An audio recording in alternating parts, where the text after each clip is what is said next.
Insanity, insanity, whatever happened to humanity? Ooh.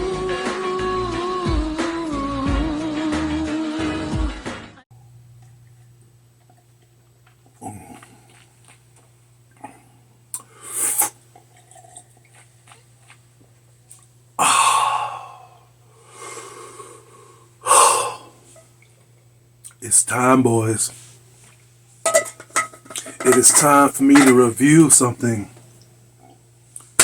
that you all need to witness. I went through it, now you guys gonna have to go through it, and trust me, it is a memorable experience.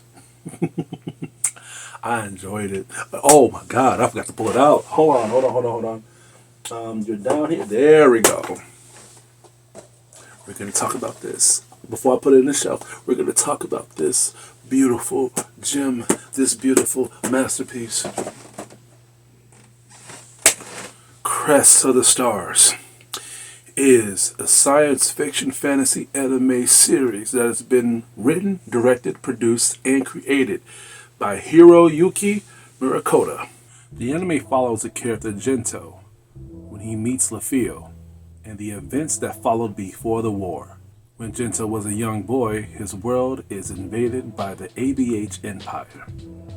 His father, who was the president of the Hyde Star System, surrendered the system and earned himself and his family a nobility within the ABH society. I remember as a kid growing up, there was this channel called G4 that would not just only show video game trailers, or they would show like certain video game reviews from good critics that I've known and loved even till this day, even though they have fallen a little bit out of character. But G4 television will also show some animes from time to time, and from time to time they will show hidden gems. Crest of the Stars was one of them. Now, as a kid growing up, I watched Crest of the Stars, but not enough for me to really get hooked onto it.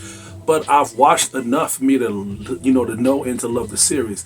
Now, as an adult watching this again, it kept me in touch, and it kept me in love with the series, and it kept me on the hinges of me giving this anime good praise to the point where I want to share this all to you fans, and to you viewers, and to you newcomers. You need to watch Crest of the Stars. This is a hidden gem, and I have came across a hidden gem again. But that ain't saying much, because look at all the animes I have. And I have more animes than this. I have way more animes than this. If you can go upwards, you can see animes up from top to bottom. So hidden gems, me coming across hidden gems, ain't really saying nothing at all, because I'm pretty sure I got so many hidden gems in this collection, so many fucking hidden gems, so many hidden masterpieces to the point where I can make a fucking necklace, nigga. But all that aside, Crest of the Stars is an anime that should not be overlooked, especially if you an old school anime lover. The anime picks up at a very, very intense jaw-dropping pace. You're going to need to buckle down when you watch this series, especially the first episode, because they don't shy away at all. We are introduced, in fact, we are witness into an intergalactic space battle, without us even knowing who to root for, who the good guys, who the bad guys is. So we are literally watching us a fight without even knowing who the enemies is and who the good guys is. But thank God they have a narrator that is showing and telling us what is going on with his dark, twisted, intergalactic tone of voice that gives us a Japanese language that tells us what's going on from here on through, to the outbound of the whole entire series. We're going to be hearing him from every single episode, and I love that, because by these anime projects having these type of synopsis of what's going on, they like to show us what's going on beforehand and afterhand. But what I like about narrators is that they tell us these things, just in case if there's some things that we may not have picked up on. They did that way here on Crest of the Stars, but I just like the dark tone of his voice.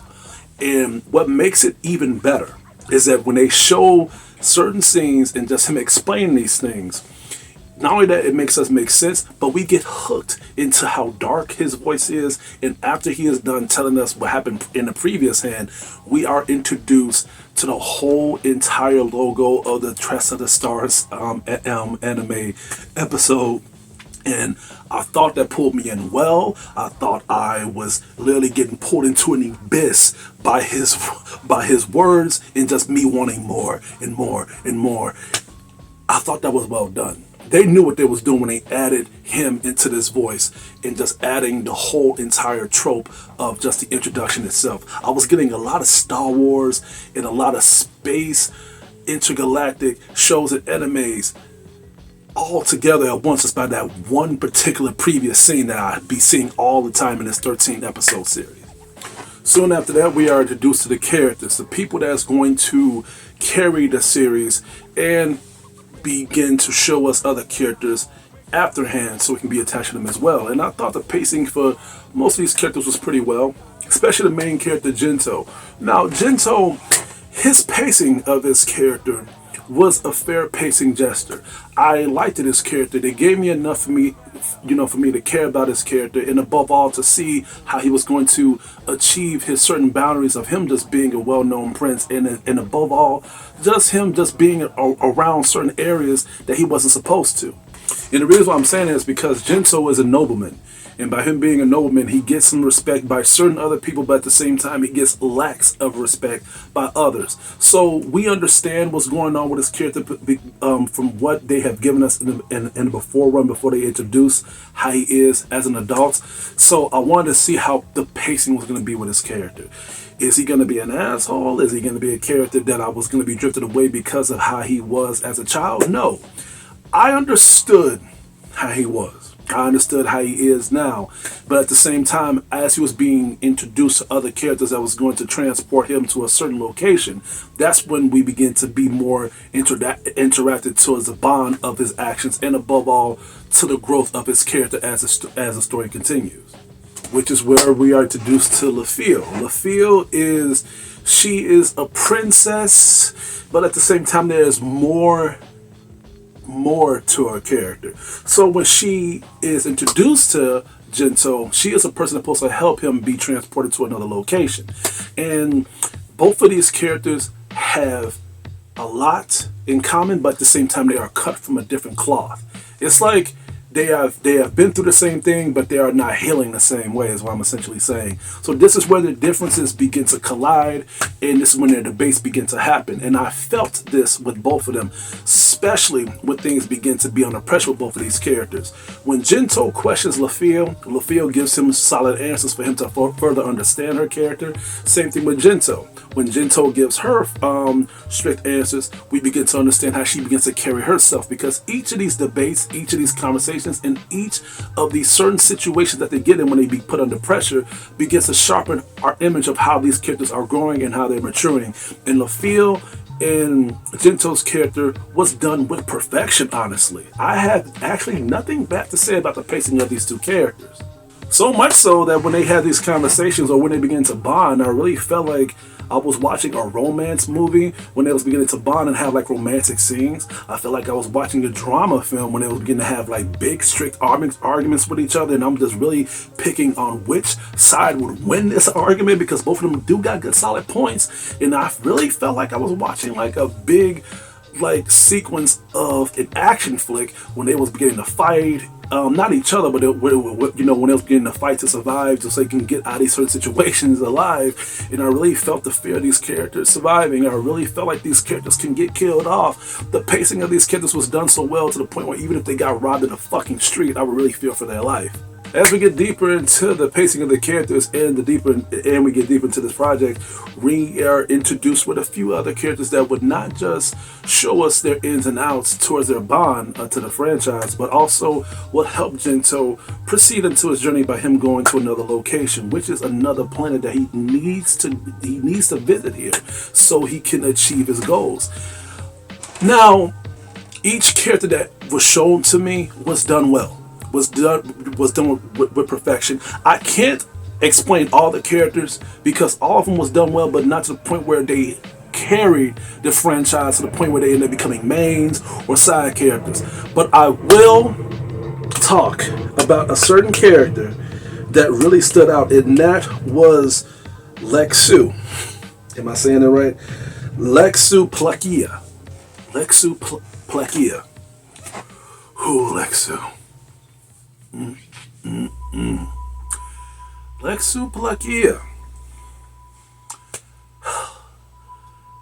Now, she's one of these characters that really stood out in a good way. And what I mean by that is, she is one of the pilots of the ship that's supposed to help Jinto be transported. But at the same time, she demands a lot of respect. She has a very good image comparison when it comes to things being told what to do. I mean, by Lafille being the princess, Lexu put her in her place whenever she was talking out of line, which made me like her character a lot. I was really getting Summer Rae vibes. Vibes from this woman. From I think the anime is called Summer Wars, if I'm not mistaken. Let me look. The anime is called Sakura Wars. I was getting Sakura Wars Summer Rae vibes when I was watching her. And not only that, but she has a very good demanding presence of a sex appeal. I mean, for people who have seen Crest of the Stars or other series continuing on to this project, they know how I feel about Lexio because people know about her character as well. I'm just heartbroken that she wasn't in the whole entire series. As we get pulled into these characters enough to the point where the project begins to give us an immersion of us being pulled in even more with a different aspect, that's when we are introduced to more action, to more gunplay, to more dialogue, and above all, to more bondage to show how these characters is going to play off afterhand. The space battles is off the chain. Now, for people who know me, they know me well enough to know that I have a huge infatuation with space fights. Because space fights is very strategic, it is very logical. You make one mistake, you're fucked. And what I like about Crest of the Stars is that they have done that well here. Whenever they had these space battles, they have to understand the logistics of their enemy, how they're going to maneuver in combat. And there was some times where the enemy didn't even come in numbers. There was like only 1 or 5 enemies. And these people, the crew, the good guys, they had like crews with them, but they still acted with caution because they knew that just because they didn't have numbers, that it does not mean that they don't have no brains. And I like that a lot. I like strategic fights like this. And trust me, when the battle starts, that's when you get hooked in even more. You fear for these people's lives. And at the same time, the fights are so freaking fast-paced to the point where when you blink, you may lose a casualty if you ain't paying attention. I am not making this shit up.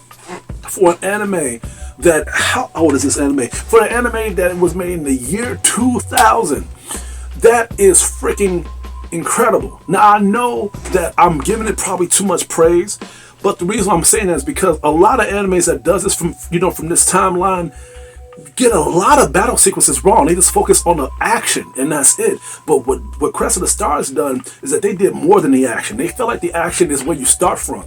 They did the logistics correctly, they did the thought processing correctly, and they did the unpredictions with perfection. I was like, Jesus Christ, I did not see this shit coming, and I did not know that people can die by just switching freaking fuel projectors so they cannot breathe.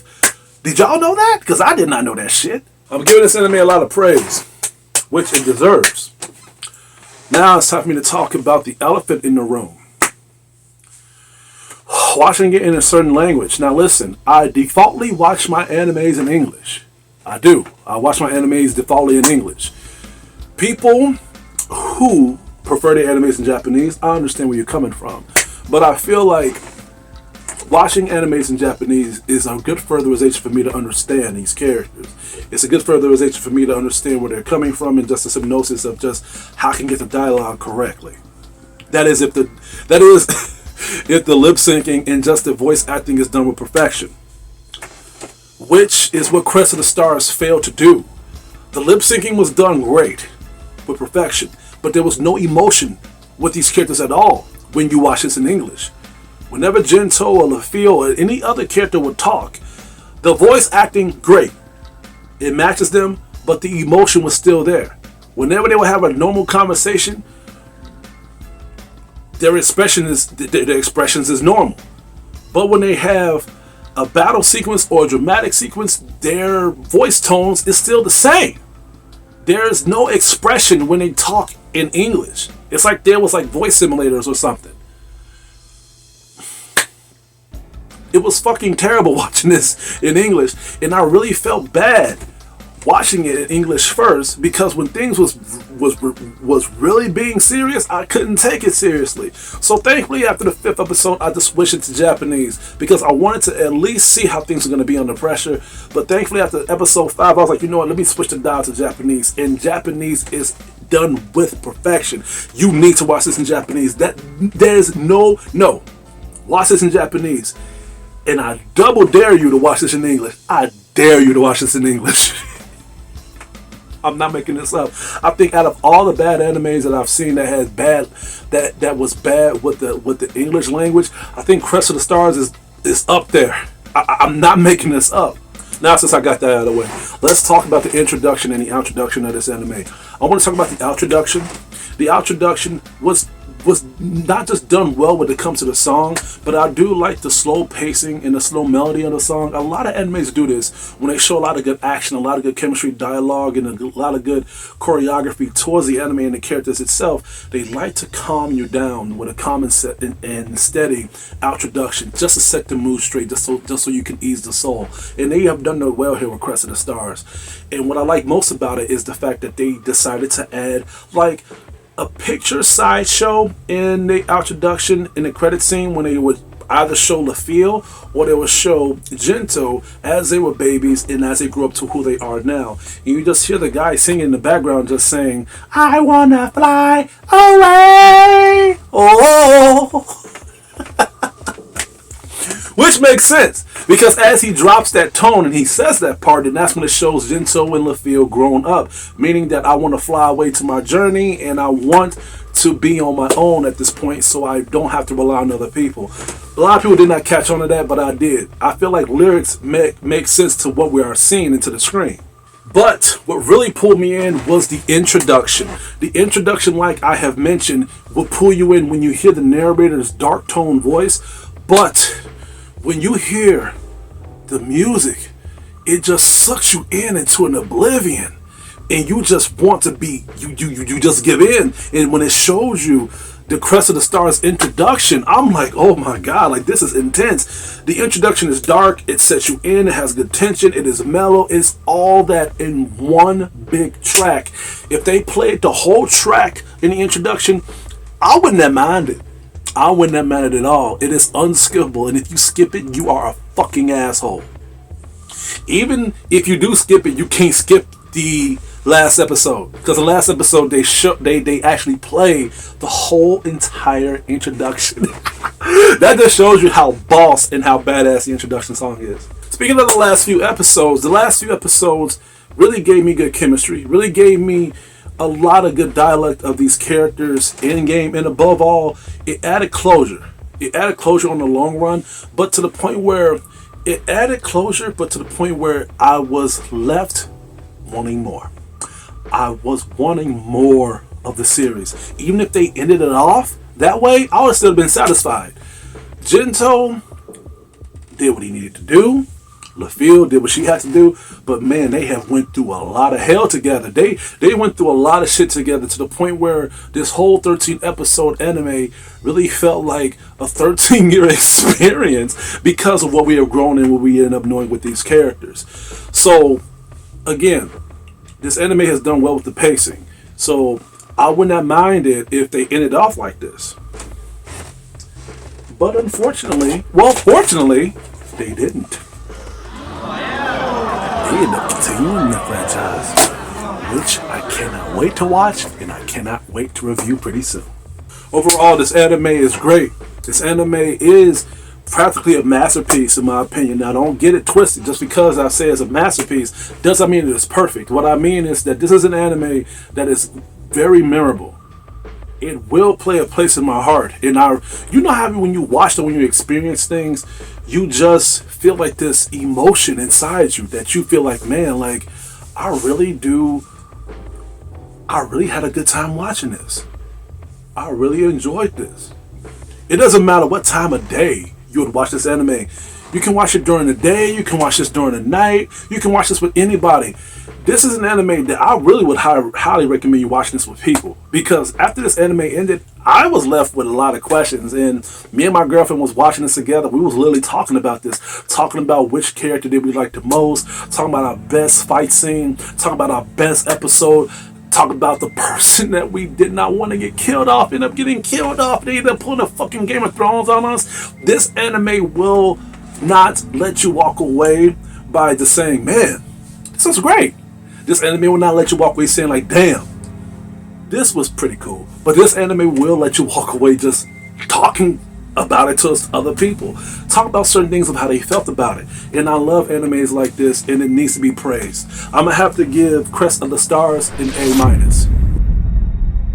Guys, if you are into old school anime or you're just into hidden gems, Crest of the Stars needs to be in your collection. It needs to be in your collection. I don't know how much Crest of the Stars costs, but I know Banner of the Stars is cheap as fuck. I bought them both for like $10 on eBay. But Banner, no, wait a minute. I think I don't remember. I don't remember, but I know one of them was expensive as fucking hell. I think it was Banner of the Stars, the first one. I think that was like around $80 or $90. But don't let that discourage you. There's ways for you to check this anime out.